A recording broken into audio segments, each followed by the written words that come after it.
21 বছরের ভালোবাসার মানুষগুলোর ভালোবাসাকে বিসর্জন দিয়ে 2 বছরের ভালোবাসার মানুষটার হাত ধরে চলে এসেছিলাম। তবে মাঝপথে আটকে যাই, কারণ বাবা আর বড় ভাই কিভাবে যেন বুঝতে পেরে গিয়েছিলেন। তবে বাবা একা ছিলেন না, সহকারী পুলিশ বাহিনীও সাথে ছিলেন তার। আমি ভয় পেয়ে আবিরের পিছনে লুকিয়ে পড়ি। বড় ভাই রাগী দৃষ্টিতে আমার দিকে তাকিয়েছিল, আমার কাছে এসে বলল, বাসায় চল। আমি আবার আবিরের পেছনে মুখ লুকাই। বড় ভাই আমার হাত ধরে টানতে লাগলেন। আবির বাধা দিতে গেলে বড় ভাই একটা থাপ্পড় মেরে বসেন। আমি ছেড়ে দিতে বললে আমাকে থাপ্পড় মারে। এই 21 বছরের প্রথম ভাই আমার গায়ে হাত তুললো। রাগে আমার সারা শরীর কাঁপছিল। ছোট থেকেই রাগী আর জেদি প্রকৃতির ছিলাম আমি। পুলিশ এসে আমাকে বলল, আপনি আপনার বাবা ভাইয়ের সাথে বাসায় যান, আমরা দেখছি কি করা যায়। বলেই আবিরকে অ্যারেস্ট করে। আমি পুলিশকে সরাসরি বলে দেই আমার বাবা ভাই নেই। বাবা হয়তো ওই দিনই সব থেকে বড় ধাক্কাটা খেয়েছিলেন, কারণ ভালোবাসার মানুষের দেওয়া আঘাত বিষের তৈরি তীরের মতো বুকে বাঁধে। বড় ভাই আমাকে আবার চর মারতে এলে বাবা থামিয়ে দেয়। আমি বাবার দিকে তাকিয়েছিলাম। বাবার চোখে কোনো প্রাণ ছিল না বলে আমার মনে হয় না। বাবাকে ছাড়তে বলে ভাইয়া বাবাকে বলে, বাবা আমাকে ছেড়ে দাও, ওর এত সাহস, ও তোমায় অপমান করে। বাবা মুচকি হেসে পুলিশের দিকে তাকিয়ে বলল, দারোগা সাহেব, আমারই ভুল হয়েছে, এটা আমার কলিজা না। আমার কলিজা হলে এই কথা কোনোদিনও বলতে পারতো না। তারপর বাবা আমার দিকে তাকিয়ে বলল, ক্ষমা করবে মেয়ে, আসলে আমার কলিজা ছিল একটা, সে আজ কলিজাটা ছিদ্র করে কোথায় যেন চলে গিয়েছে। তোমরা যাও। বড় ভাইয়া দূরে সরে যায়। আমি হাজার চেষ্টা করেও বাবাকে ডাকতে পারছিলাম না। চোখ থেকে শুধু জল পড়ছিল।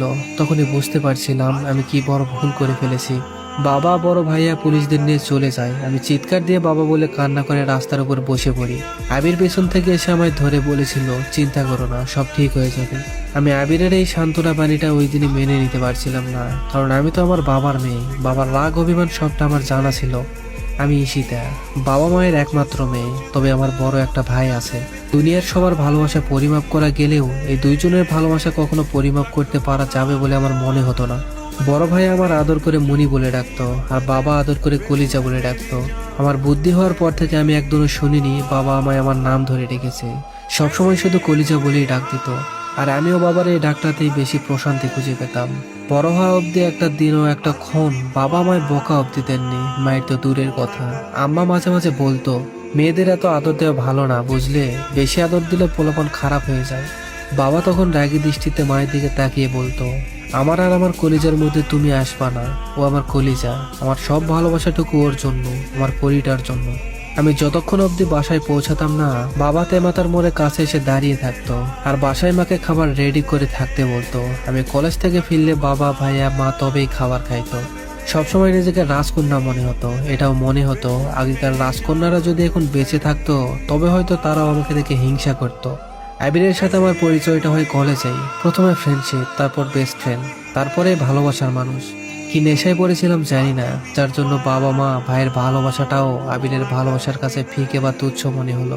আবিরের সাথে আমার রিলেশন চলাকালীন সময়ে ভাইয়া কিভাবে যেন বুঝতে পেরে যায়, আর তার ফলেই আজ আমাদের পালানোর মতো এত বড় খারাপ কাজটা করতে হলো। কারণ ভাইয়া আমার জন্য বিয়ের সম্বন্ধর কথা বলা বলি করছিল, আর আবিরকে ছাড়া অন্য কাউকে বিয়ে করা আমার পক্ষে সম্ভব ছিল না। আবিরের বাসাতে ঢুকেই প্রথম যে আঘাতটা পাই আমার শাশুড়ি আর ননদের থেকে, সেটা হলো তারা মুখ বাঁকিয়ে বলছিল, মেয়ে দেখলে ঠিক আছে, বিয়ে করলে ঠিক আছে, তো দেশে কি লম্বা মেয়ের অভাব ছিল? এই ব্যাটলা মেয়ে তোর চোখে পড়লো কেমনে রে? আমি চুপ করে মাথা নিচু করেছিলাম। শুনেছিলাম আবির ওর মায়ের বাধ্য ছেলে, কিন্তু মা পাগল ছেলে এটা জানতাম না। বাধ্য আর পাগলের মধ্যে পার্থক্য আছে।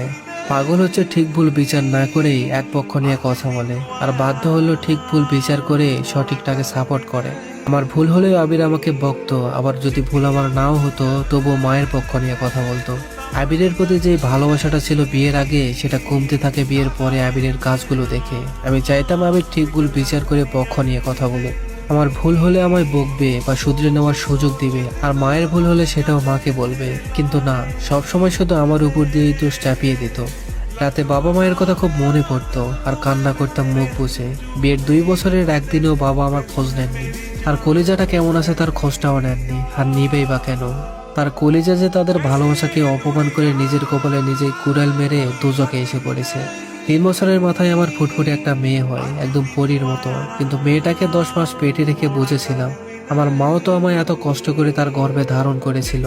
আমার মেয়ে যেমন আমার নারী ছেড়ে দুনিয়াতে জন্ম নিয়েছিল, ঠিক সেভাবেই আমিও তো আমার মায়ের নারী ছেড়ে দুনিয়াতে এসেছিলাম। এতটা কষ্ট করে যেই মা আমাকে দুনিয়াতে নিয়ে এলো, তার ভালোবাসাটা আমি কেমনে ভুলে গেলাম? আমার চোখের পানি আমার মেয়ের মুখের উপর পড়ল। আমার মেয়ে নিশিও ঠিক আমার মতোই, একগুঁয়ে জেদি রাগী সব গুণ পেয়েছিল আমার। তবে আমার চেয়ে ওর বাবাকেই বেশি ভালোবাসতো। মাঝে মাঝে চিন্তা করতাম, আচ্ছা সব মেয়েরাই প্রথম ভালোবাসার মানুষটা কি তার বাবা? বাবা কেন হয়? মায়ের চাইতে কেন তারা বাবাকে বেশি ভালোবাসে? এক এক করে পার হয়ে যায় প্রায় 19টা বছর। একদিন নিশি এসে বলল ও নাকি এক ছেলেকে ভালোবাসে। প্রথমে আমি কিছু বলিনি। ছেলে কি করে জানতে চাইলাম নিশির থেকে। নিশি বলে ওরা একই কলেজে পড়ে। তখনই চটটা বসিয়ে দিয়ে বলি, তোর লজ্জা করে না সেম বয়সী ছেলের সাথে প্রেম করিস? গালে হাত দিয়ে নিশি বলল, তোমার লজ্জা যেমন করছিল না আমারও তেমন করে না, বুঝলে? আর আমি ওকে বিয়ে করব, এটা বলেই নিশি কান্না করতে করতে ঘরে চলে গেল। আমি অসহায়ের মতো তাকিয়েছিলাম, চোখ থেকে শুধু জল পড়ছিল। আর ভাবছিলাম, আমার মেয়ে আমার এই কথা বলতে পারলো, আর পারবেই বা না কেন? আমার কর্মের ফল তো আমাকেই পেতে হবে। কিছুদিন পর গ্রামের এক চাচাকে দেখতে পেলাম আমাদের এলাকায়। চাচাকে সালাম দিয়ে প্রথমে জিজ্ঞেস করি বাবা কেমন আছে। চাচা আমার দেখে অবাক দৃষ্টিতে তাকিয়ে বলল, কি বলো মা, তুমি জানো না তোমার বাবা তো 6 মাস আগেই মারা গিয়েছে? কথাটা শোনা মাত্রই শ্বাস নিতে কষ্ট হচ্ছিল। মনে হচ্ছিল আমি মাটির উপরে না, শূন্যে ভাসছি। দৌড়ে বাসায় এসে রুম লক করে বেডের উপর পড়ে যাই, জোরে জোরে কান্না করতে থাকি। আমায় ক্ষমা চাওয়ার সুযোগটাও দিল না বাবা। আমি তো তোমারই মেয়ে বাবা, এত রাগ এত অভিমান করে চলে গেলে বাবা, আমায় ক্ষমা চাওয়ার সুযোগ দিলে না। আমার একটা ভুলের সাজা আমায় সারা জীবনের জন্য দিয়ে গেলে বাবা। বিয়ের পর থেকে অনেকবার চেষ্টা করেছি বাবার সাথে কথা বলা, কিন্তু ফোনের ওপাশ থেকে বাবা বলতো, আপনি ভুল জায়গায় কল দিয়েছেন, এখানে সেই নামের কেউ থাকে না। আমি শুধু চুপ করে বাবার কণ্ঠটা শুনতাম। সেই কণ্ঠটা শোনার জন্য সব সময় উদ্বিগ্ন হয়ে থাকতাম। কিন্তু গত 6 মাসে একবারও ফোন দিতে বা কোনো যোগাযোগ করতে পারিনি। কারণ আগে আবিরের ফোন থেকে কল দিতে দিলেও পরে আবিরের কল দিতে দিত না, বলতো তোমার বাবার এত দেমাগ কিসের? ঈশিতার চোখ থেকে পানি ঝরছে অঝর ধারায়। এই জলধারা কি কখনো থামবে? হয়তো সময়ের সাথে সাথে থেমে যেতে পারে। সময় যেমন মানুষকে সহজ করে তুলতে পারে, ঠিক তেমন ভাবেই সময় মানুষকে কঠিন করেও তুলতে পারে। ভাই, পরিবারকে ছেড়ে গেলে পরিবারের মানুষগুলো কতটা কষ্টে থাকে এবার বুঝছো? যার জন্য নিজের পরিবার ছাড়ার পরিকল্পনা করছো, তার বাড়িতে গিয়ে তোমার সুখ হবে কিনা তুমি নিজেও জানো না। সুখী হতে পারো আবার নাও হতে পারো। পরিবারকে ছেড়ে যাওয়ার আগে একটাবার ভেবে নিও, আজকের গল্পের মতো তোমার অবস্থা হলে কেমন হবে। পরিবার মানবে না, এই অপশনটা জীবনে রেখো না। পরিবারকে মানাতে হবে যে কোনো মূল্যে। এই কথাটা মাথায় রেখে পরিবারকে মানিয়ে দেখো, পরিবার মেনে যাবে।